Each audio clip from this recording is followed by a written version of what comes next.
बिना पियाज रसुण रे आपण माने एमती नाड़ी बड़ी पकईकरी डालमा बनातु बहुत बढ़िया लगिबो। आपण माने श्रावण मासरे बिना पियाज रसुण रे एमती डालमा बनईकरी खांतु नाड़ी बड़ी पकईकरी बहुत टेस्ट लगिबो, बहुत भी बढ़िया लगिबो।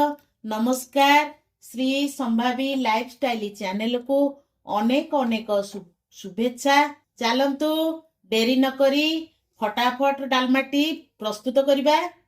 श्रावण मासर स्पेशल डालमा पई मु नेची गोटे गिनारे एमतिया गोटे गिना नेची माप गिनारे नेची गिने हरड़ डाली गिने मुग डाली की भाजी देइथेली।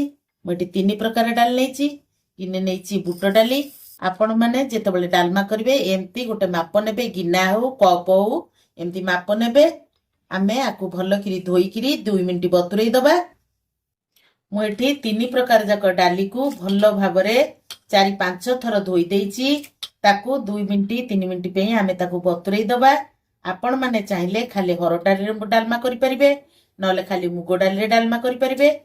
एमती माप अनुसार आपण जदि डाली देबे डालमाटा हमर बहुत बढ़िया हेइताए, बहुत टेस्टी भी लागिताए। आमे आकु साइड रे रखी नेक्स्ट स्टेप को जिबा। डालमा पे मुठी कौन कौन परिबा नेची आपण माने देखंतु। मुठी कांकड़ नेची 100 ग्राम नेची कांकड़, ताकू एमती काटी देइची। बीन 50 ग्राम नेची, याकू एमती काटी देइची। गाजर 2टा नेची, ताकू एमती काटी देइची। अमृतंडा मोटे 50 ग्राम रो अमृतंडा को नेची, ताकू एई शेप रे एमती काटी देइची। 3टी पोटल नेची, ताकू एई शेप रे एमती बड़ बड़ करी काटी देइची। कखारु नेची 100 ग्राम, ताकू एमती काटी देइची। पाचिला कखारु मु ता चोपाटा को एमती छड़ेई देइची, एई शेप रो काटिची। आपण माने ध्यान रखिथिबे डालमा कला बेले एमती पाचिला कखारु नेबे, कंचा कखारु नेले तार टेस्ट भल आसीबनी। तापरे मु नेची एठी देसी आलू नेची 50 ग्राम, ताकू एई शेप रे एमती काटिची। सारू नेची 50 ग्राम, ताकू एमती काटी देइची बड़ बड़ खंड किरी। आलू गोटे बड़ मीडियम साइज रा आलू को मु एमती तेकू काटी देइची, चोपा छड़ेइनी।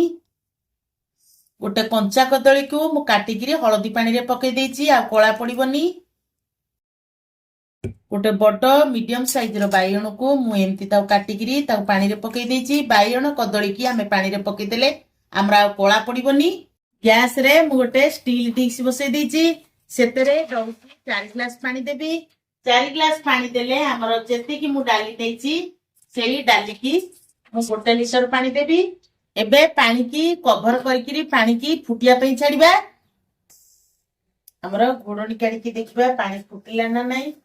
एटी देखंतु पानी पूरा फुटी गेलानी। खाली की मु जो बतुरु की रखितेली से 15-20 मिनिट हेलानी। मु ताकू भल किरी ता पानी निगाड़ देइकिरी ताकू भल किरी धोई किरी आनची। फुटुथिबा पानी रे डाली की आमे पकेई दबा। एबे आमे आकू घोड़ेई दबा भल किरी फुटिया पे छाड़िबा। आमे घोड़नी काढी की देखिबा डाली हमर फुटिला ना नाही। डाली हमर फुटी गेलानी। ता ऊपर जो फेण उडा अछि आमे ताकू काढी दबा।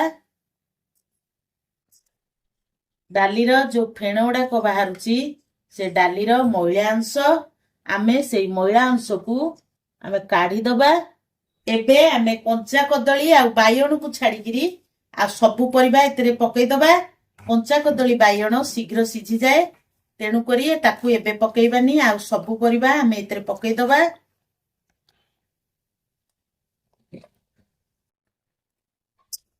एबे आमे सेतरे पकेई दबा हळदी गुंड, स्वाद अनुसार लूण, 2 रु 3 तेजपत्र। आमे आकु कवर करी फुटिबा को छाड़िबा।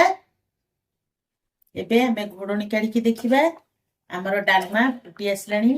आमे आ टिके आकु तळ ऊपर कर दबा। डालीटा तळे रही जाईची। पुणी मीडियम फ्लेम रे गैस को देई आमे घोड़े दबा जे परंत डाली आ परिबा दरसिझा न आसी। आमे आकु पूरा कवर करबानी, अल्प मेला रखी कि आमे कवर करिबा। आमे कवर काढी की देखिबा डाली हमर केते सिझिची केते न सिझिची।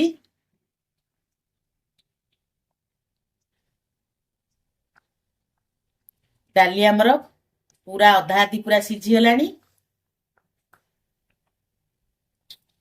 एबे आमे सेतिरे बाइगण कंचा कदली दबा। मु सेतिरे ଅଦା ଛେଚା ପକେଇ ଦଉଛି, କଞ୍ଚା ଲଙ୍କା ବି ଛେଚିକି ରଖିଥିଲି ପକେଇ ଦଉଛି। ସବୁବେଳେ ଆପଣ ମାନେ ଡାଲମାରେ ଅଦା କଞ୍ଚା ଲଙ୍କା ଛେଚିକିରି ପକେଇବେ, ବହୁତ ଟେଷ୍ଟି ଲାଗିବ। ଏବେ ଆମେ ହାଇ ଫ୍ଲେମ ରେ ଗ୍ୟାସ କୁ ରଖିକିରି ଆମେ 2 ମିନିଟ୍ ତାକୁ କଭର କରିବା। ବାଇଗଣ ପଡିଛି ନହେଲେ କଇଁଥା ହେଇଯିବ। ଏବେ ଆମେ ଘୋଡଣି କାଢିଦବା। ଦେଖନ୍ତୁ ପୁରା ଫୁଟିଗଲାଣି। ମୁଁ ଏଠି 2ଟି ଟମାଟୋକୁ କାଟିକି ରଖିଥିଲି, ତା ଦେହରେ ଟମାଟୋ ପକେଇଦବା।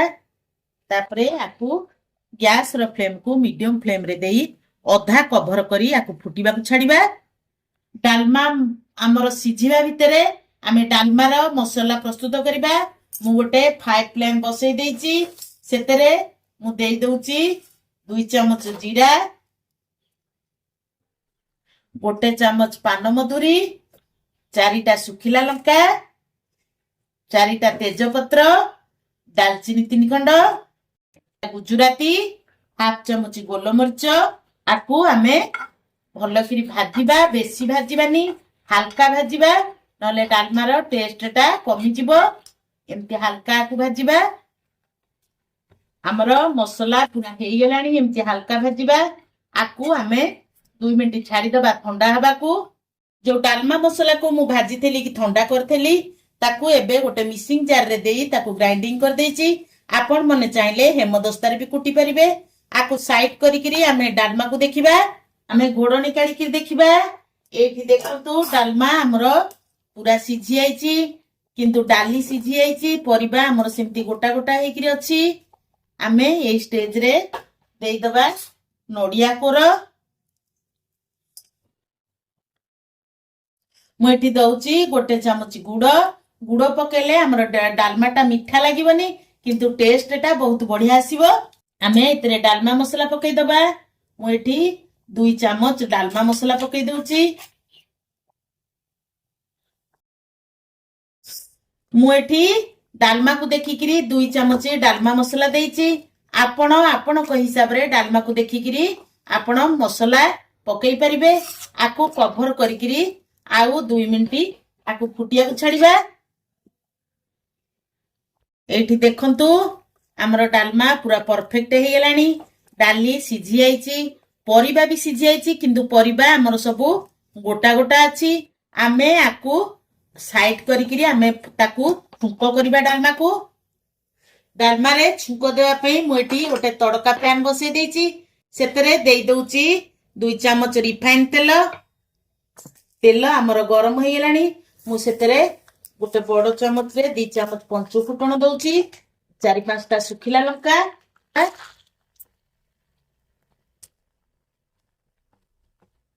ଆକୁ ଭଲକିରି ଆମେ ଭାଜିଦବା। ଗ୍ୟାସ ର ଫ୍ଲେମ କୁ ଅଫ୍ କରିକିରି ଆମେ ସେଥିରେ ଟିକେ ହେଙ୍ଗୁ ପକେଇଦବା। ହେଙ୍ଗୁ ପକେଇ ସାରିକିରି ତାକୁ ଆମେ ଟିକେ ଏମିତି ଭାଜିଦବା। ହେଙ୍ଗୁ ପକେଇଦେଲେ ତାର ବହୁତ ଡାଲମାର ବହୁତ ବଢିଆ ବାସ୍ନା ଆସିବ। ଆକୁ ଆମେ ନବା ଡାଲମାରେ ଛୁଙ୍କ ମାରିବା। ଛୁଙ୍କ ଦେଇଦବା। ଛୁଙ୍କ ଦେଇ 2 ମିନିଟ୍ ଆମେ ଆକୁ ଘୋଡେଇ ଦବା। ଆମେ ଏବେ ତାକୁ ଘୋଡଣି କାଢିକି ଦେଖିବା। ଡାଲମାର ବହୁତ ବଢିଆ ବାସ୍ନା ପଳେଇ ଆସିଛି। ଫୁଟେଇ ସାରିଲା ପରେ ଆମେ ଆପଣ ମାନେ ସାଙ୍ଗେ ସାଙ୍ଗେ ଆକୁ ଯଦି କଭର କରିଦେବେ, ବାସ୍ନାଟା ଡାଲମା ଭିତରେ ରହିଯିବ। ଏଇ ଷ୍ଟେଜରେ ଆମେ ପକେଇଦବା ନାଡି ବଡି। ନାଡି ବଡି ପକେଇଲେ ଡାଲମାର ଟେଷ୍ଟ ଟା ବହୁତ ବଢିଆ ଲାଗେ। ନାଡି ବଡି ଡାଲମା ଛୁଙ୍କ ଦେଇ ସାରିଲା ପରେ ନାଡି ବଡିକି ପକେଇବେ, ନହେଲେ ବଡି ତା ଦେହରେ ମିଶିଯିବ। ଆମେ ଏଥିରେ କାଟିକି ରଖିଥିଲି ମୁଁ ଧନିଆ ପତ୍ର ଏଥିରେ ପକେଇ ଦଉଛି। ଆପଣ ମାନେ ଏମିତି ବନେଇକିରି ଖାଆନ୍ତୁ। ଏବେ ଆମର ପ୍ରସ୍ତୁତ ହେଇଗଲା ଶ୍ରାବଣ ମାସରେ ବିନା ପିଆଜ ରସୁଣ ଦିଆ ନାଡି ବଡି ଡାଲମା। ଆପଣ ମାନେ ଏମିତି ବନେଇକିରି ଖାଆନ୍ତୁ।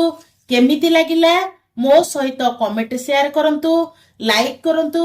ଯଦି ମୋ ଚ୍ୟାନେଲରେ ଆପଣ ମାନେ ନୂଆ ଅଛନ୍ତି, ପ୍ଲିଜ ସବସ୍କ୍ରାଇବ କରିବେ।